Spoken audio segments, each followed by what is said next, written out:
Et bonjour tout le monde, c'est Ricky. J'espère que vous avez passé un super beau Noël et temps des fêtes. 2024 tire à sa fin et j'avais très hâte de faire cette vidéo. Donc, un résumé de l'année 2024 pour Marvel Champion et mes tops de l'année. Et c'est ce qu'on va regarder ensemble aujourd'hui. Donc, on va parler du top méchant de l'année 2024, selon moi. Top rencontre, top Nemesis. Donc, top deck rencontre, top Nemesis de l'année. Ensuite, on va y aller pour chacun des infinités avec aussi des mentions honorables. Donc, le top commandement, le top protection, agression, justice, basic, le top allié, le top pack de l'année, le top héros, la top carte signature et le top, mon top déception, donc déception de 2024. Et ensuite, on va parler de 2025. On va faire un résumé en premier lieu de 2024. 2024 pour Marvel Champion, ça a été une année quand même relativement pas, c'est pas une déception, mais il n'y a pas eu grand-chose qui est sorti cette année, contrairement à l'année prochaine, qui risque d'être une plus grosse année. Donc, cette année, on rappelle depuis le début de l'année, ce qu'on a eu comme pack, en fait, c'est qu'on a eu, là, c'est en envers un peu, mais c'est ça qu'on a eu. En fait, on a eu le pack Bishop Magic, donc, qui est sorti vers le mois de mars. Donc, c'est la seule campagne qu'on a reçue en 2024. Puis ensuite, on a eu 4 héros. On a eu Iceberg, Jubilé, Diablo et Magneto. Donc, quand même petite année, mais il y a des choses à dire sur cette année. Je n'irai pas avec le top héros en premier, mais c'est ce qu'on a eu. Donc, on a eu un pack, 4 scénarios, pas 4 scénarios, mais pack héros, un pack campagne, aucun pack scénario. Euh, et avant ça, on avait eu, c'était Deadpool qui était sorti vers, je pense que c'était septembre, je crois, septembre, à août, septembre, novembre. Donc, pas grand-chose qui est sorti cette année pour Marvel Champion, mais quand même, ça a été quand même une grosse année. Donc, pour 2024, mon plus gros méchant, ou plutôt, ce que vous allez voir aujourd'hui, ça va être vraiment mes appréciations et ça va être surtout sur de l'innovation. Les tops de cette année, c'est pas nécessairement le top, le héros le plus fort, le top pack le plus fort, c'est surtout de qu'est-ce que FSG ont fait qui ont fait en sorte que moi j'ai aimé le jeu cette année. Qu'est-ce qu'ils ont fait pour innover? C'est surtout comme ça qu'on va voir les tops. Donc, le top héros, le top méchant plutôt, cette année, pour moi, le méchant qui était le plus agréable à jouer, c'est Apocalypse. Donc, Apocalypse, en fait, sont le dernier mode. Pourquoi? Parce que ce que je trouve intéressant, c'est qu'on a eu un des premiers, en fait, le premier vilain à avoir 3 phases. Ça, je trouve que FFG ont innové. En plus, c'est très thématique avec Apocalypse au niveau de l'univers Marvel. Ça, je trouve ça bien. C'est un ennemi, en fait, qui est très bien à jouer, très le fun à jouer. On a de la riposte, on a des grosses manigances, des grosses attaques. Il peut soigner, il peut faire des dégâts. J'ai vraiment apprécié ce méchant-là. J'ai beaucoup aimé, si on faisait une mention honorable, j'ai beaucoup aimé Dark Beast aussi. En fait, le pack de campagne qu'on a eu cette année, je trouve qu'il était très bien. Il y avait une difficulté qui était progressif. Ça allait bien. Au début, on avait des scénarios un peu plus faciles, mais variés. On avait les Chevaliers de l'Apocalypse, qui était intéressant. On avait 2 Apocalypses. Je trouve qu'on a eu quand même une belle campagne, malgré qu'on en avait juste une. Et premier vilain à 3 phases. Donc, et l'autre Apocalypse était super intéressant aussi. Donc, cette année, mon top vilain, c'est Apocalypse. Donc, pour le top méchant. Pour les sets de rencontres, on a eu plusieurs sets de rencontres avec le pack de l'ère d'Apocalypse. Mon top 7 rencontres, enfin, c'est 3 tops plutôt. C'est la Terre sauvage, Genosha et, et la zone bleue de la Lune. En fait, c'est 3 mises en place qui venaient avec Dark Beast. Pourquoi je les aime? C'est que ça fait en sorte que le fauve noir, à chaque fois qu'on joue le scénario, on a de la diversité. Donc, c'est toujours varié quand on refait le scénario. On se rappelle, ça commence avec un environnement en jeu. On a la zone bleue de la Lune, que chaque gang garde et un spécial qu'on subit un dégât. On a la Terre sauvage, que le méchant gang riposte et on défausse des cartes. Et le méchant gang solide et on place une menace sur la manigance principale si on joue avec Genosha. Je trouve ça bien parce que si jamais, exemple, vous jouez avec un personnage qui est très fort sur, je ne sais pas, moi, vous jouez un héros qui est désorienté, qui veut désorienter, qui veut sonner, bien, ça se peut que vous allez être mal pris avec Genosha. Mais vous allez faire des scénarios, ils vont avoir garde, donc ça va changer. J'aime beaucoup, beaucoup ces 3 sets de rencontres-là, parce qu'ils rajoutent beaucoup de diversité, et je les trouve assez bien même pour les inclure, si vous voulez varier vos parties avec d'autres méchants. Donc j'ai adoré ce set de rencontres-là. Au niveau des autres cartes contre nous, on a les Nemesis. Donc, mon top Nemesis de l'année, pour moi, c'est Nani. J'aime beaucoup Nani, qui vient avec le Nemesis de Jubilé. Pourquoi? Ben, c'est un peu ridicule, donc au niveau du art, une petite bombe. Mais j'aime beaucoup Nani. Elle vient avec ténacité, donc un état tenace, et une réponse forcée après qu'elle est attaquée. Si on contrôle au moins un allié, mais on va chercher un exemplaire d'Enfant perdu qui est ici. Et Enfant perdu, en fait, va nous voler, entre parenthèses, un allié. Donc, considérer l'allié attaché comme un sbire régressé, et le sbire va être contre nous. Je trouve que, je parlais tantôt, que j'aime beaucoup la diversité quand ils vont chercher des idées innovantes. Je trouve que c'était innovant. J'aime le visuel de la carte. Je trouve ça un peu ridicule, un peu drôle que ça soit une grosse bombe qui nous attaque. Je la trouve bien, Nani. Donc, j'ai aimé le petit pack de Nani qu'ils ont fait. Quand même d'autres scénarios, d'autres vilains qui sont intéressants, mais ce que j'aime beaucoup de Nani, tu sais qu'on peut jouer aussi avec le chose du passé, avec Magneto qui va chercher un allié et le mettre en jeu, piocher 3-4. Mais en fait, avec Nani, c'est pas une grosse menace en plus. Elle a ténacité. On va chercher un exemplaire d'Enfant perdu dans le deck rencontre.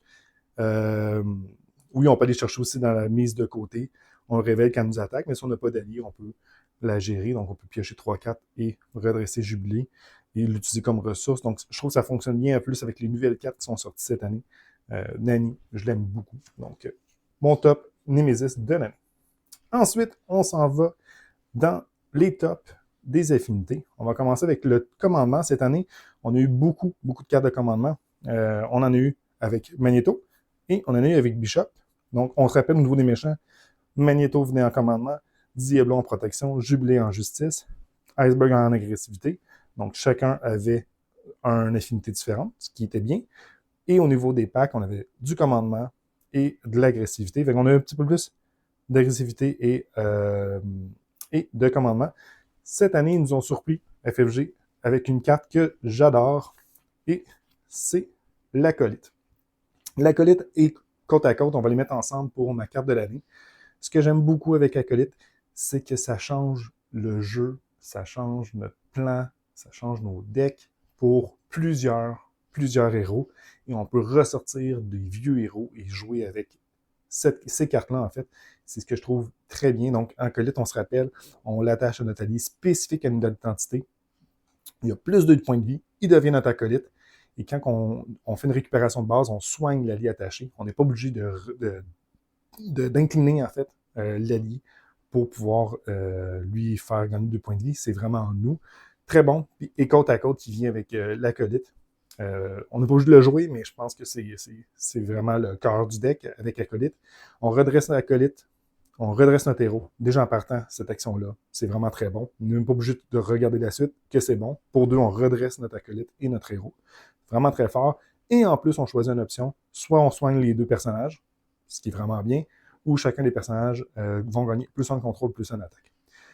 Très, très fort, évidemment. C'est pas pour tous les héros, mais par exemple, si on prend Spider-Woman qui vient avec Captain Marvel qui pioche des cartes à chaque fois qu'il attaque, on a des personnages comme peut-être Honey Badger qui est super intéressante avec X-23 pour pouvoir redresser X-23. Ça fait des nouvelles, nouvelles thématiques, des nouvelles stratégies. J'adore l'Acolyte. Je trouve qu'ils nous ont sorti une carte vraiment unique. Donc, pour cette année, Acolyte, c'est ma carte top commandement. Il y a quand même 2 cartes que je mets en mention spéciale que j'aime beaucoup. En fait, si vous avez vu les vidéos avec Magneto, j'aime beaucoup M. Après qu'elle est rentrée en jeu, on 21 sbires. Elle a qui a moins de points de vie restant que M. Elle a 4 points de vie en rentrant en jeu. C'est vraiment très bon. C'est pas obligé de jouer de notre main. Donc, on peut jouer de la pile de défausse. Elle a Psionic, donc ça fonctionne super bien avec... avec Psionic, c'est un très très bon trait. Hein. Donc, avec Jean Grey, par exemple, je mentionne souvent Jean Grey, mais ça peut être aussi Cable. Donc, j'aime beaucoup M. En plus, elle a des bonnes stats. Donc, c'était une petite révélation. Je l'aime beaucoup. Et X23, par sa capacité assez unique, à chaque fois qu'elle attaque et à 20 ennemis, on la redresse. Elle a 3 d'attaque pour 3 points de vie, pour 3 de coups. Et on peut la redresser. Donc, si vous la boostez un peu, vous l'équipez avec certains attachements et vous jouez en multijoueur, X23 peut devenir vraiment un allié qui est quasiment un héros sur le jeu. Donc, j'ai beaucoup aimé aussi X23. Plus pour le multijoueur, mais quand même en solo, 3 d'attaque. Donc, 9 d'attaque en fait. C'est vraiment très très fort. Donc, pour le commandement, on a eu des bonnes cartes cette année.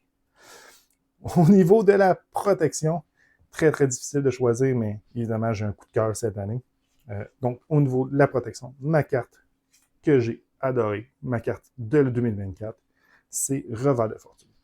Revers de Fortune, c'est une carte qu'on joue un max par joueur. Après qu'on ait vaincu un ennemi lors de la phase du méchant, on incline cette carte et on pioche 2 cartes.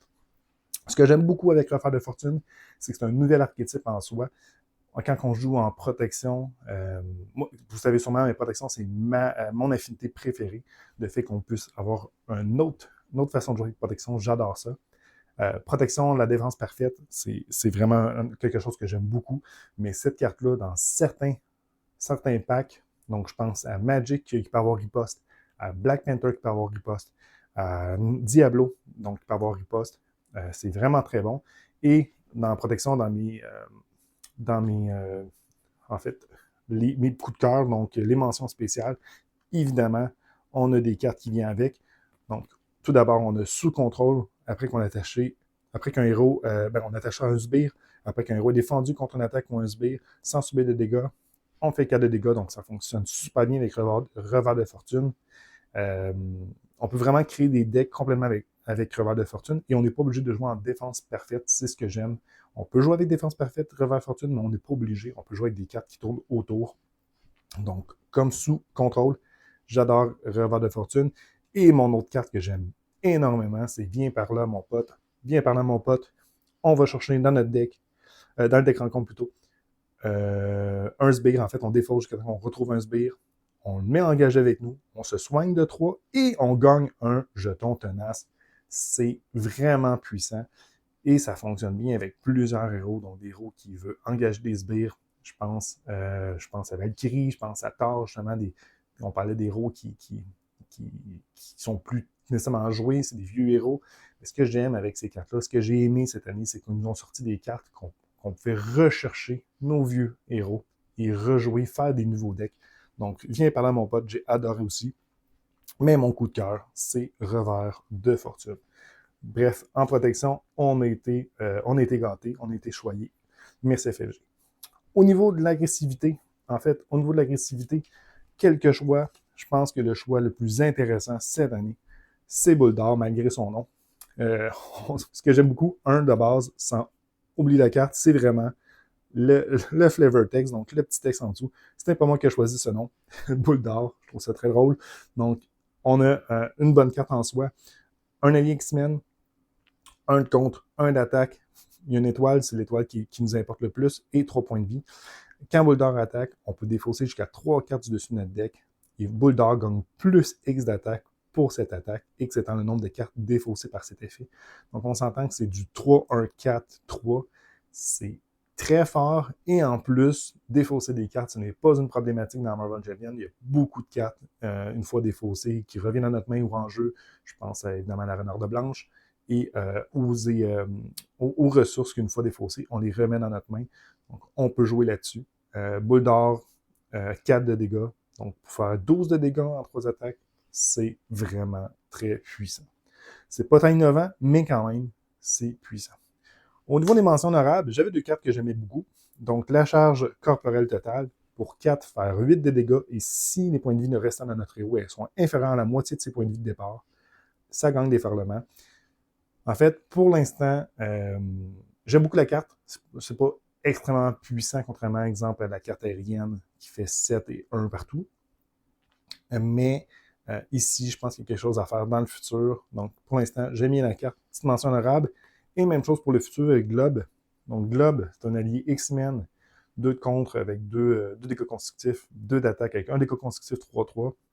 On peut jouer seulement si on a notre identité X-Men, mais après qu'il rentre en jeu, on peut infliger 2 dégâts à un ennemi pour lequel est attachée une amélioration. Et ce que j'aime bien cette année avec FFG, c'est qu'ils ont beaucoup joué sur le fait qu'on attache des améliorations aux ennemis, aux sbires. Donc, je pense que Globe, dans le futur, s'il continue à faire ce genre de carte-là, il va devenir de plus en plus intéressant. On en a vu avec sous contrôle. On a aussi Iceberg qui va attacher des prix dans la glace sur des ennemis. Et on a évidemment Cyclope, donc dans les X-Men, déjà des cartes de base qui sont intéressantes, qui fonctionnent avec Globe, mais je pense que là, on va pouvoir en avoir un peu plus si on en a un peu plus dans le futur, Globe va devenir encore plus intéressant. Mais Boule d'Or cette année, ça a été mon coup de cœur. Au niveau de la justice, avant d'y aller, en justice, c'était une année très pauvre pour la justice. Pourquoi? On avait juste Jubilé qui avait des cartes de justice ou pratiquement, à part les quelques petites cartes à gauche et à droite. Et les cartes de Jubilé, on se rappelle, c'était des cartes de justice qui fonctionnaient avec les icônes, en fait des ressources différentes.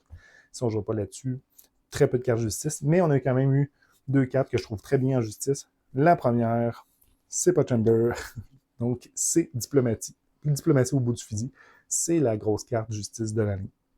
C'est une carte alliance, on peut jouer en multijoueur, action d'héros, attaque contre, on incline un personnage X-Force et un personnage X-Men, on retire un total de X menaces parmi les manigances en jeu, et on inflige un total de X dégâts parmi les ennemis en jeu. X étant la somme de contrôle de ces personnages. Pourquoi j'adore ces cartes-là? Ben, nos personnages ne subissent pas de dégâts consécutifs, et c'est un attaque contre, donc ça fait les deux, c'est extrêmement puissant. Imaginez, vous avez comme des alliés qui ont, je sais pas moi, 5 contre au total. Vous faites 5 de dégâts, retirez 5 de menaces. Mais c'est pas juste 5-5 sur une menace ou un vilain. Non, c'est sur parmi les ennemis en jeu. Donc, vous avez plusieurs sbires, vous avez un ennemi qui tenace, plusieurs tenaces en jeu. Vous pignez par. Vous faites des dégâts et vous avez plusieurs manigances en jeu. Il en restait un à quelque part, 2 sur un autre, ben vous retirez comme vous voulez. C'est vraiment très bon. C'est sûr qu'il faut incliner un personnage X-Men et X-Force, mais on l'a vu avec Magneto. Avec Magneto, on a les enfants de la tombe et maintenant, ce n'est plus vraiment une problématique d'avoir un personnage X-Force et X-Men. Donc, on a été gâtés quand même côté justice. Et quand même, mention honorable, donc ça c'est ma carte de 2024. Mention honorable, Chamber. Donc, Chamber coûte 4, 3 de points de vie, 2 de contre, 2 d'attaque. Et Chamber ne subit pas de dégâts consécutifs. En fait, il subit un dégât consécutif de moins à chaque fois qu'il attaque un ennemi désorienté. Donc, si vous jouez avec un pack, avec un héros qui désoriente beaucoup, que vous voulez uniquement désorienter, un deck de lock, de désorienter lock, Chamber vraiment intéressant parce qu'une fois en jeu, il risque de rester pour le reste de la partie. Et si vous le boostez, bien évidemment, il va devenir de plus en plus fort. Donc, si votre ennemi est toujours désorienté, eh bien, Chamber ne subira jamais de dégâts suite à ses attaques. Et vu que vous jouez en justice, ben, vous allez contrer de d'autres façons. Donc, c'est une façon de faire des dégâts stables en justice. Et c'est pas nécessairement obligé d'être le vilain, ça peut être un sbire, c'est un ennemi désorienté. Donc, j'aime beaucoup Chamber. C'est une mention honorable, mais diplomatie au bout du fusil. C'est ma grosse carte justice de l'année. Donc, on a vu les vilains, on a vu les affinités. Il reste les affinités de base. Donc, en basique, cette année, je pense que c'est là qu'on a eu le plus de variété. Ma carte basique de l'année, c'est faire face au passé. Faire face au passé, c'est une carte innovante. Je vous ai dit, les cartes que j'ai choisies, c'est des cartes qui sont innovantes. Donc, ça vient avec le dernier pack de Magneto. Un max par deck, on cherche notre sbire Némésis dans le deck rencontre. L'appel de défausse ou la raison de mis de côté, on le révèle, on redresse notre héros. Ensuite, on va piocher 3-4. Et le côté, le contre-coup de ça, c'est qu'on ne peut pas attaquer le méchant cette aussi, mais on va pouvoir attaquer le sbire qu'on a mis en jeu. Et on retire cet événement-là par la suite Piocher 3 cartes, c'est vraiment très fort. Évidemment, c'est pas une carte que je veux mettre dans tous mes decks, parce qu'il y a beaucoup d'ennemis qui sont très, très forts au niveau des ennemis Nemesis. Je pense à Phoenix avec The Dark Phoenix. Je ne jouerai jamais faire face au passé. Mais si on joue, par exemple, Spider-Man ou d'autres personnages qui ont des Nemesis qui sont pas nécessairement difficiles à gérer, piocher 3-4 et redresser notre personnage, c'est vraiment très, très, très fort. J'aime beaucoup faire face au passé parce que ça permet encore plus de création au niveau du deck building. Donc, ma carte de l'année, faire face au passé au niveau du basic, mais j'ai 2 mentions honorables. Mes 2 mentions honorables, ils se ressemblent, ce sont des événements. Donc, j'ai sort primaire. Donc, si on joue uniquement mystique. Donc, en action d'héros, on peut choisir soit faire 3 de dégâts, 3 de menaces, retirer 3 de menaces, ou se soigner d'une identité. Hein, donc, ça peut être un allié aussi, de 3. J'adore ça puisque, bien évidemment, c'est versatile, ça coûte pas cher, ça fait tout. Évidemment, on a un contre-coup, on peut justement jouer en mystique, mais les personnages mystiques, dont Magic, dont Doctor Strange, dont la sorcière rouge, c'est des personnages qui sont très, très, très forts. Il y a aussi Adam Warlock, hein, j'oublie. Des personnages vraiment très puissants. Et là, on rajoute une carte, en fait, qui peut jouer partout, peu importe l'affinité que vous jouez. Et en plus de ça, c'est très versatile. J'ai adoré jouer sort primaire avec mes parties cette année, quand je jouais Mystique. L'autre carte que j'aime beaucoup, Talent multiple. Évidemment, c'est une carte qui est plus en lien avec Jubilee. Mais Talent multiple, ça fait tout. Si on a payé 3 ressources différentes d'une attaque contre, et pour chacune des ressources qu'on a payées, on fait des effets, donc 2 dégâts, 2 menaces, soignez 2 notre identité. Donc, ça se ressemble un peu avec sort primaire, mais je trouve que c'est une très très bonne carte aussi. Évidemment, c'est pas pour tout le monde, mais dans un deck justement jubilé, un deck même peut-être Gamera, parce qu'on a une attaque contre, donc on fait 3 dégâts à un ennemi, 2 dégâts à un ennemi, on retire une menace, et par la suite, on retire 2 de menace, on fait un dégât à un ennemi. Avec Gamera, c'est bien. Donc, talent multiple, très bonne carte que j'ai aimée cette année aussi, mais faire face au passé, c'est mon top basic. Top allié maintenant, donc allié tout confondu, que ce soit signature, basic, affinité. Donc cette année, ça a été difficile, mais je vais y aller avec mon préféré. Après ça, je vais vous dire quel qui est selon moi le plus fort. Mais l'allié que j'ai eu le plus de plaisir à jouer cette année, c'est Triage. Donc Triage, c'est un personnage X-Men. Après qu'elle est rentrée en jeu, on soigne 2 dégâts d'un personnage X-Men. C'est pas obligé d'être notre héros. Ça peut être un personnage, un allié. Donc ça se joue très bien même avec un héros qui n'est pas nécessairement X-Men. Si vous avez beaucoup d'X-Men, ça fonctionne. Évidemment, ça fonctionne encore mieux avec des X-Men. Ce que j'aime beaucoup de Triage, c'est son coût avec sa capacité. Donc, on a un allié qui coûte seulement 2, qui peut jouer dans tous les decks. Et que si vous jouez X-Men, c'est très très bon, c'est quasiment inclus automatique.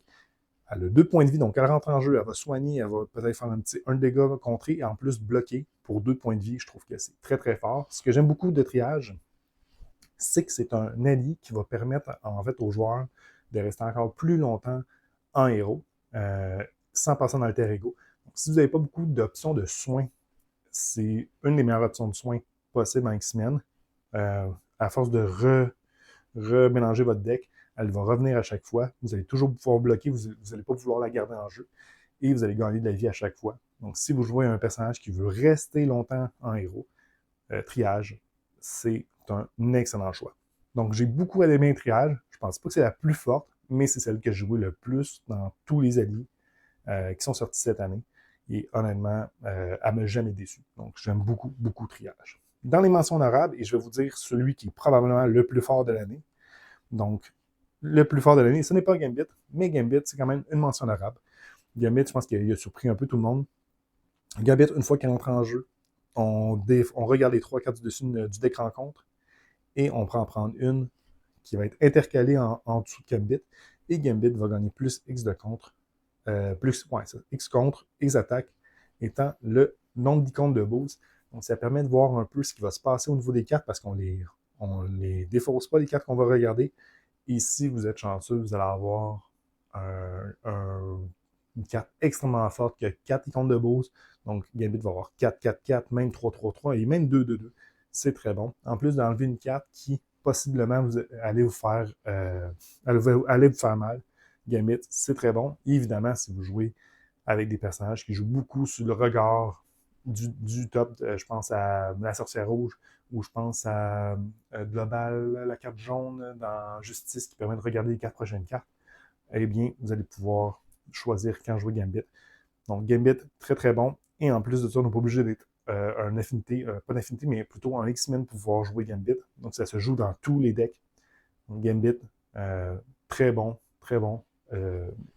Très bon allié cette année. Et sinon, l'allié qui, selon moi, est l'allié le plus fort de cette année, c'est le Bec. Le Bec, personnage tellement sous-estimé, mais tellement bon.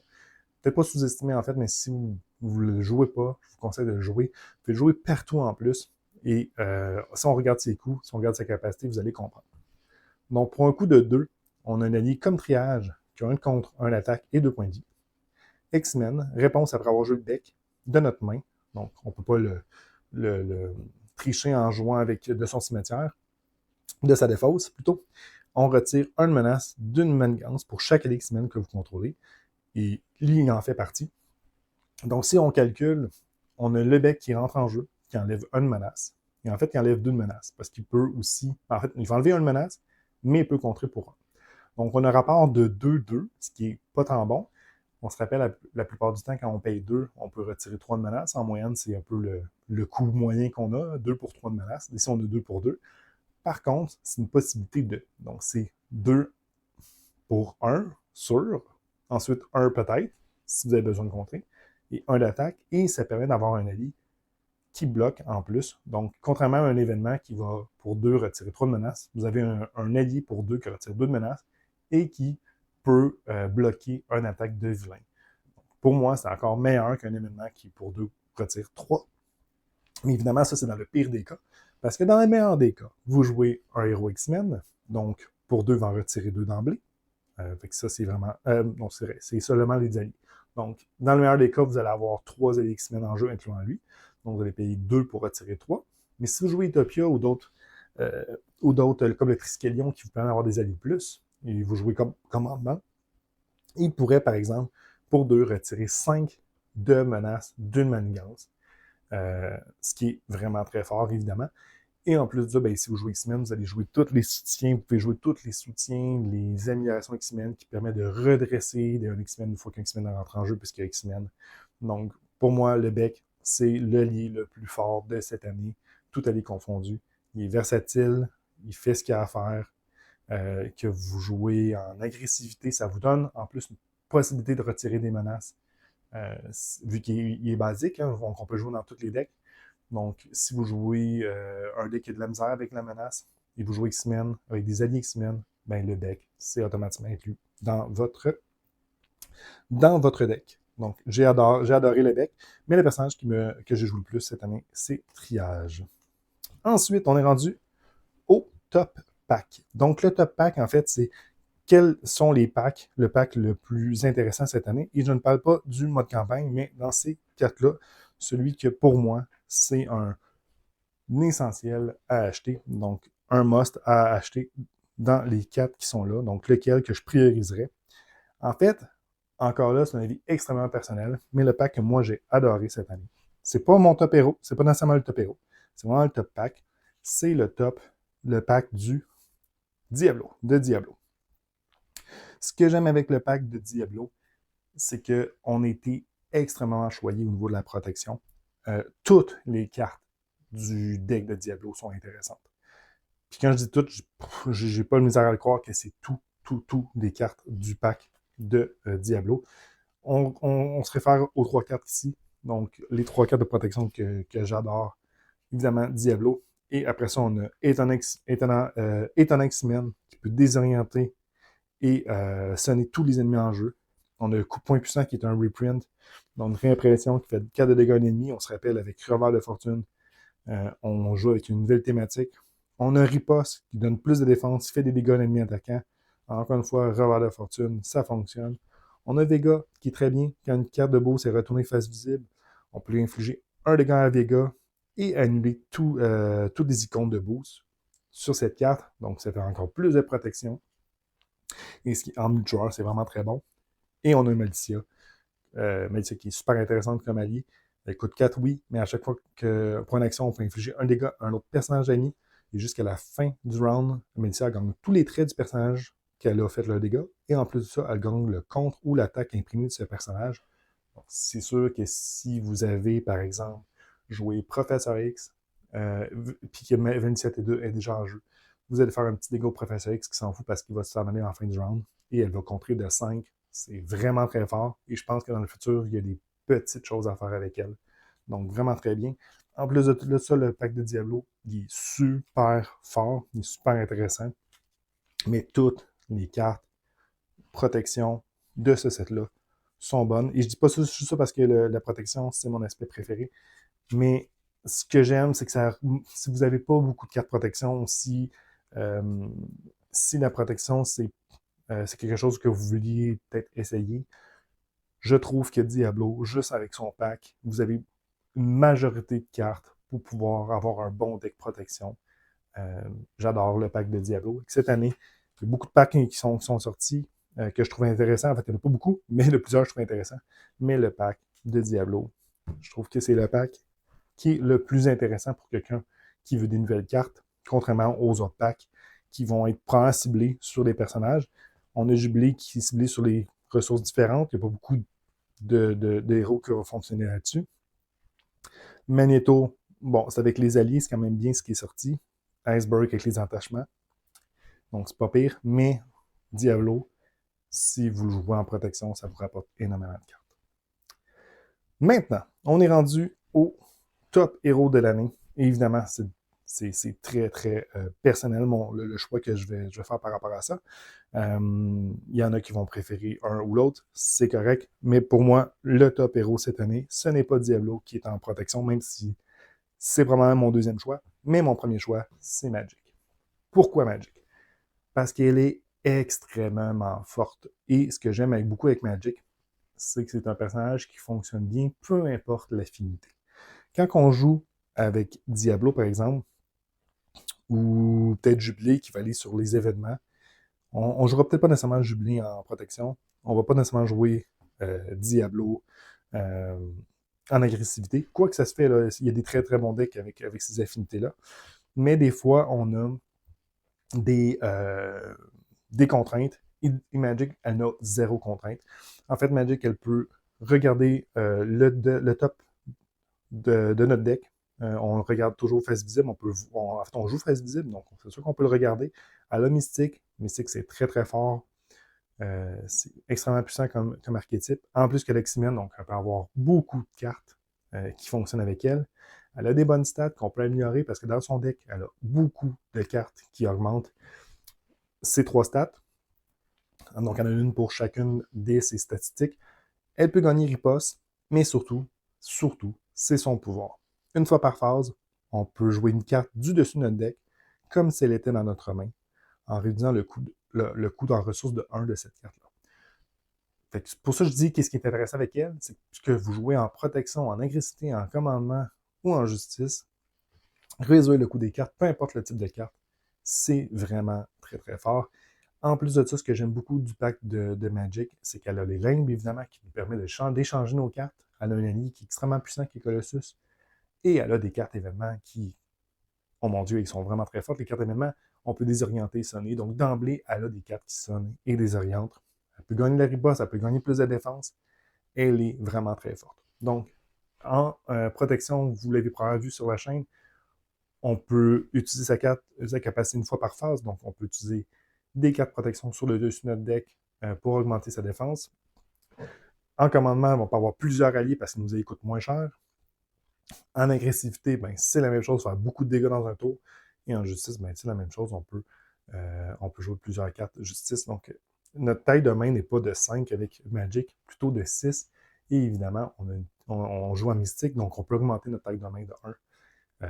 C'est vraiment une excellente carte. J'aime beaucoup Magic pour l'unique raison qu'on peut la jouer, peu importe l'infinité, peu importe l'infinité quand vous allez jouer, elle sera forte. Donc, j'aime beaucoup, beaucoup Magic. Donc, le top héros, cette année, pour moi, c'est Magic. Et je sais que c'est discutable parce que ça dépend de votre personnage. de vos goûts, en fait. Magneto, très très fort aussi. Bishop, il y a des choses à faire avec. Jubilee, c'est un personnage un peu moins aimé, mais moi, le personnage, je l'aime beaucoup. Iceberg, c'est un personnage que j'ai pas beaucoup joué cette année, mais probablement qu'en 2025, je vais focuser un peu plus. Mais cette année, pour moi, Magic, c'est la carte héros la plus intéressante, même s'ils n'ont pas tant innové, puisque cette capacité-là existait déjà dans les autres JCE, de Ramarqueur et Gandalf dans le Seigneur des Anneaux. Mais quand même, dans Marvel Champion, ça se joue très bien, c'est bien pensé. Donc, maintenant on est rendu à la top carte signature. Ce n'est pas nécessairement la carte la plus forte, c'est plutôt la carte la plus intéressante, selon moi. Surtout pour le futur du jeu, parce qu'elle va devenir de plus en plus puissante. Mais ce n'est pas une carte puissante en soi, et c'est les vitrines. Les vitrines carte signature pour moi de l'année. Pourquoi? Parce que c'est innovant. C'est la seule maniance annexe joueur qui peut retourner dans notre deck, en fait, qui ne va pas dans la pile de victoire. C'est une thématique ou une façon de jouer en soi. Et en plus de ça, ben, une fois des jours, on peut aller chercher un objet. Et c'est là que je pense que cette carte-là peut devenir de plus en plus intéressante. Puisqu'en multijoueur, on peut aller chercher les objets des autres héros, mais les cartes d'objets de base, plus que le jeu va avancer, plus qu'il probablement va en avoir. Et cette carte-là va devenir de plus en plus forte. Jubilee, c'est pas le personnage le plus fort du jeu, mais cette carte-là, je la trouve bien, c'est innovant, c'est quelque chose de unique qu'il n'y avait pas dans le jeu avant.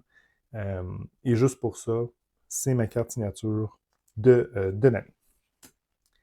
Pour les autres mentions honorables, en fait, c'est Iceberg. Iceberg, je dis, j'ai pas beaucoup joué cette année, mais je trouve qu'il y avait deux cartes vraiment intéressantes. En fait, c'était innovant. Le prix dans la glace, sa capacité, le fait qu'on peut attacher prix dans la glace à des ennemis. En multijoueur, c'est vraiment très bon. Et j'aime beaucoup, comme carte signature, perception cryo-kinétique. Donc, après avoir résolu la capacité gelée de Iceberg, on peut piocher une carte. Puis si la carte, ça a le trait de glace, on redresse Iceberg. Et pour rappel, Iceberg, quand il effectue une attaque de base ou une défense de base contre un ennemi, on va attacher en fait à cet ennemi un prix dans la glace. Donc, le fait de redresser Iceberg plus souvent, mais bien, ça fait une plus grande défense. Donc, j'aime beaucoup aussi la perception cryo-kinétique. Donc, ça, c'était mes tops, donc positifs de l'année. Maintenant, on tombe avec le top déception. Qu'est-ce qui m'a le plus déçu cette année? En fait, ce que j'ai le plus déçu cette année, c'est pas le nombre de choses qui nous ont sorti. En fait, je pense que ça faisait du bien. On est rendu avec énormément d'héros, énormément de personnages, énormément de vilains. Le fait de jouer avec toute l'entièreté de notre collection, même si on joue souvent, on n'en finit plus. C'est un jeu qui est énormément diversifié, qu'on ne peut pas venir à bout de Marvel Champion. C'est ce qui est bien. Ça faisait du bien cette année de pouvoir ressortir nos héros, nos vieux héros, avec des nouvelles cartes. Il y a de plus en plus de thématiques, en fait, de combos. Donc, ça faisait du bien de ne pas avoir une grosse année au niveau de Marvel Champion et au niveau du portefeuille aussi, évidemment. Surtout pour les gens qui commencent, c'est quand même un jeu qui peut être demandant au niveau du portefeuille. Mais ma plus grosse déception cette année, c'est de ne pas avoir eu un héros que tout le monde attendait dans X-Men. Et j'ai nommé le Fauve. Et je ne parle pas évidemment de la carte que je vous montre en ce moment, je l'ai mis seulement en référence. Ça aurait été bien d'avoir le Fauve comme héros dans les X-Men. On clôt les X-Men avec Magneto. Je pense que Magneto, les gens sont contents, c'est un bon personnage, mais ça aurait été bien d'avoir le Fauve. Et pourquoi pas d'avoir un 5e héros avec le Fauve? Ça aurait été vraiment bien. C'est une grosse déception, je crois, pour les fans d'X-Men, que le Fauve ne soit pas un héros. Mais est-ce qu'ils vont le faire plus tard? Peut-être. Mais ça ne sera sûrement pas l'an 2025. Donc, on va falloir que les fans attendent un peu pour avoir le Fauve en héros. C'est la même chose pour certains autres personnages. Si on y va avec les personnages emblématiques d'X-Men, on a aussi Morph, qui pourrait être intéressant comme héros. qu'on n'a pas eu. Je m'attendais pas à Morph, bien honnêtement, mais le fauve, quand ils ont révélé au début de l'année, il y a toujours l'image avec ombré, là, l'image qu'on ne voit pas les personnages. On pensait avoir Hank. Donc, ben non, on n'a pas eu Hank. On n'a pas eu le fauve. Et on a eu d'autres personnages. Je suis content d'avoir ces quatre-là, mais j'aurais aimé avoir le fauve. Donc, la plus grosse déception de 2024, c'est de ne pas avoir eu ce personnage-là. Et un de mes amis, c'est son personnage préféré. Donc, j'aurais aimé ça qu'il ait son personnage préféré dans le jeu. Malheureusement, c'est pas le cas. Maintenant, 2025, on a fait le top de 2024. Qu'est-ce qui arrive pour 2025? Ben, vous le savez, Mariah s'en vient avec Nick Fury pour les Shields. On s'en va dans le Shield. Et si vous n'avez pas vu les probablement, on va dire, sorties, en fait, les suppositions de sortie, il y aurait quelque chose qui aurait été passant entre les filets d'FFG. Au niveau des sorties, je vais mettre, en fait, dans le coin ici. C'est des probables sorties qui vont s'en venir en 2025. Donc, on va parler de ces probables sorties-là. Moi, Nick Fury, Maria Hill, au niveau de ce que j'ai vu, des personnages qui ont l'air bien. Maria Hill avec des cartes qui coûtent extrêmement cher. J'ai hâte de voir ce qui va aller avec ça. C'est pas un personnage que je m'attache au niveau de l'univers, mais au niveau du jeu, par contre, je la trouve vraiment bien. C'est elle, entre elle et Nick Fury, c'est elle que j'attends le plus. Nick Fury, j'ai hâte de voir, mais à date, pour l'instant, je ne suis pas convaincu, mais j'ai hâte de voir quand même. Mais si on y va avec le top héros ou top méchant et top héros de 2025, si ce qu'ils ont sorti est vrai, eh bien, ben, c'est sûr que moi, mon top méchant qui s'en vient, c'est nul autre que Galactus. Donc, je fais en référence avec Marvel United. Donc, Galactus, en fait, c'est pas un des personnages les plus emblématiques au niveau des vilains de Marvel Champion. Ben, je sais pas qui l'est, là. Galactus, le mangeur de planète. J'ai hâte de le voir. Il devrait venir dans un scénario indépendant. Ça, c'est scénario indépendant, on n'en a pas eu cette année. Donc, si l'année prochaine, scénario indépendant, on a Galactus, eh bien, je vais vraiment être content. Évidemment, on va voir si le scénario est intéressant, mais j'ai hâte de voir ce qui va se passer. Je m'attends à un personnage qui va, par exemple, manger des manigances annexes, ou je sais pas. Il va peut-être avoir des environnements. En fait, il va manger des environnements. Ça pourrait être intéressant. Ils vont avoir des planètes environnements. Et ils vont avoir une thématique qui va manger des environnements. Puis si on est rendu à la Terre, ils mangent la Terre, puis on est perdu. En tout cas, quelque chose du genre. J'aimerais savoir ça. Honnêtement, j'aime beaucoup, beaucoup Galactus. Donc, si jamais on a un scénario comme ça, qu'on doit avoir du temps, puis les scénarios qui sont sortis dans les dernières années, il y a beaucoup, beaucoup de temps. Par exemple, Mojo, que le scénario nous tue, en fait, si on arrive au bout du deck plusieurs fois du vilain, eh bien, on a perdu la partie. Je m'attends à un scénario comme ça avec Galactus, mais bref, bien hâte d'avoir Galactus. Et évidemment, les X-Men, je les adore, mais ce que j'aime beaucoup aussi, c'est le Spider-Verse. Et dans les futures sorties, probables futures sorties, eh bien, on revient avec les Web Warriors et on revient avec Silk. Donc, ben, en fait, je dis on revient, on n'est jamais revenu avec Silk, mais Silk elle existe en protection. Silk est très forte, justement, en Web Warrior. Et on va avoir probablement Silk comme héros. Ce que j'aime beaucoup, en fait, de cette décision-là, si c'est vraiment le cas, c'est qu'ils nous sortent un héros qui est très peu connu des fans de Marvel ou peu importe des joueurs. Ça va faire connaître un personnage qui est très intéressant au niveau de l'univers Marvel. Très peu connu, mais vraiment très intéressant. Donc, ça va nous rajouter aussi des cartes Web Warrior. Donc, c'est un trait que les gens aiment beaucoup. Fait que si c'est vrai, je pense qu'on va être vraiment plus qu'heureux d'avoir des nouvelles cartes WebWire. Et si c'est vrai, ça fait aussi en sorte qu'on a un peu d'espoir d'avoir des personnages qu'on a ou des traits qui ne sont plus exploités, qui pourraient revenir. Par exemple, on pourrait revoir Fauve comme X-Men dans 2 ans. On pourrait avoir, par exemple, plus de cartes champions pour le trait champion. Donc, le fait d'avoir Silk comme personnage, ça pourrait être bien. Silk, en fait, si vous ne la connaissez pas, c'est un héros qui, dans l'univers de Spider-Verse, qui a le sens de l'araignée le plus développé de tous les personnages du Spider-Verse. Puis encore là, j'ai pas tout lu Spider-Verse, fait que si en commentaire il y a quelqu'un qui connaissait un personnage qui a un sens développé encore plus accru, dites-moi-le, mais il est plus accru que Spider-Man de base. Ce qui fait en sorte qu'elle elle a des sens d'araignée vraiment très puissants et elle peut prévoir des choses. Donc, ce que j'aimerais avec Silk, ça c'est ma supposition, mais si vraiment ils la font en héros, j'aimerais ça voir quelque chose qui fait le contraire de Gambit. Gambit, en alter ego, il peut voir les 2 prochaines cartes et en défausser une, retirer des menaces. J'aimerais ça que Silk, on ait quelque chose d'équivalent. On la redresse, en fait, d'une certaine façon, mais on peut l'incliner pour regarder, peut-être pas 2 cartes, mais 3 cartes, on va dire, du deck rencontre. Elle a des sens d'araignée, donc ça fitterait, hein, ça fonctionnerait, ça serait thématique. Donc, regardez, exemple, 3 cartes du deck rencontre. Dans défausser une, faire des dégâts pour le nombre d'icônes, donc on a une certaine attaque, fait que ça fonctionne avec le personnage, Spider-Man l'attaque, et en plus de ça, on peut voir les prochaines cartes. Donc, le sens d'araignée, en fait, avec ça, j'aimerais vraiment ça, que ce soit une thématique comme ça. Si je prévois l'avenir, ça serait bien. Mais j'aimerais ça vraiment qu'il y ait une thématique comme ça avec Syl. Ça serait vraiment bien. Une thématique qui fonctionne avec son sens de l'araignée développé de l'univers Marvel. Sinon, ben, on risque d'avoir les 4 fantastiques. Donc, ça, c'est quelque chose qui est très attendu. Les fans attendent les 4 fantastiques depuis longtemps avec le Silver Surfer, donc le surfeur d'argent.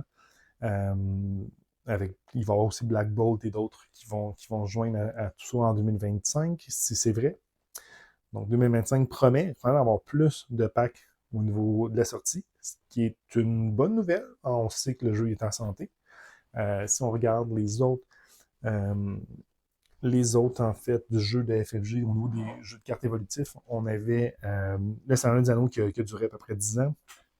On a Arkham Horror qui n'a pas encore été annoncé au niveau de sa fin. Il y avait des rumeurs, mais finalement, ça continue. Donc ça, c'est bien. Arkham Horror a sa 10e campagne qui sort l'année prochaine et qui fait, je pense, 8 ans. Peut-être me trompe ici, mais je pense que ça fait 8 ans qu'Arkham Horror est en cours, donc c'est pas la fin. Et on a Marvel Champion qui a 5 ans et qui est probablement le plus gros vendeur des 3. Donc je ne m'attends pas à ce que FFG arrête de faire des packs. Au contraire, ils l'ont dit cette année, ça risque d'être une bonne année, ils vont se reprendre. Mais personnellement, d'avoir 4 héros, ben en fait 6 héros, un pack campagne, ça me convient. Il aurait pu en avoir un plus. Même chose pour l'année prochaine, mais l'année prochaine, on risque d'avoir une bonne année aussi au niveau de Marvel Champion. Donc j'ai bien hâte d'avoir ça avec vous. Évidemment, la campagne, pas la campagne, mais la chaîne va continuer pour 2025. Encore une fois, je vais faire 2 annonces. Première annonce, ben, je vous remercie pour 2024 de tous les visionnages, tous les commentaires, votre support. C'est super apprécié. Je vais essayer encore plus d'innover, essayer de faire des deck tech un peu plus l'année prochaine aussi pour que la chaîne soit encore plus intéressante.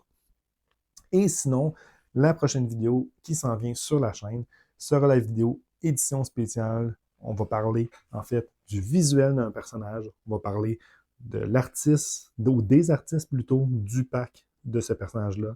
On va parler en fait de l'histoire du personnage. Ça va être une vidéo spéciale pour les 100 abonnés. On a déjà eu 100 abonnés, donc je vous remercie énormément pour ceux qui suivent la chaîne. Merci du support, ça l'aide beaucoup au niveau de la chaîne, la visibilité quand vous likez, le fait que vous vous abonnez. C'est niaiseux, mais ça donne vraiment un petit tape dans le dos, ça contribue à la chaîne, puis ça contribue à moi de pouvoir continuer cette chaîne-là. Je vois qu'il y a un support, donc c'est pas inutile. Au contraire, j'ai beaucoup de plaisir à ça, à faire cette chaîne-là. Donc, beaucoup de plaisir à échanger avec vous. Je suis vraiment choyé d'avoir cette communauté-là qui suit, en fait, la chaîne. Donc, merci beaucoup. Mais c'est ça, pour le 100 abonnés, en fait, petite vidéo spéciale qui s'en vient. Je n'ai pas encore la date qui ça va sortir, mais ça va être le premier vidéo de 2025. Je travaille là-dessus. J'essaie de rendre ça le plus intéressant possible, de vous montrer, en fait, des facettes d'un personnage qu'on voit un peu moins, de vous montrer les cartes d'une autre façon. Et comme ça, vous allez pouvoir voir l'histoire un peu derrière le visuel et l'histoire d'un personnage. Donc, bien hâte de vous montrer ça en 2025. Donc, la vidéo tire à sa fin. Encore une fois, je vous remercie beaucoup de votre support. Je vous souhaite une belle année 2025 d'avance, un bon temps des fêtes qui reste et profitez-en pour voir vos proches et je vous souhaite une super belle journée. On se reprend en 2025. Bye bye!